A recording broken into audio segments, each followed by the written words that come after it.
To find your specific RSS feed URL, you will first need to locate your site name and the page URL. Let's get started. In the Home menu, click Settings, and then click Domains. Your site name appears within your built-in Squarespace URL. It is the name that displays before .squarespace.com.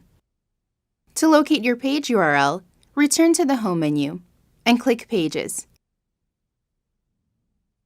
Click on the gear icon next to the blog page to view the page URL within the blog settings. Your RSS feed URL would look similar to this formatting example. You can also create an RSS feed URL for a category or tag. After adding the site name and page URL, you can locate the category or tag name if you have added categories or tags to blog posts. Click on the Edit button next to the blog post. The categories and tags for that blog post will display under the blog post content area.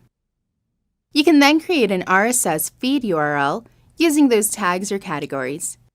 The RSS feed URL for a tag would look similar to this formatting example.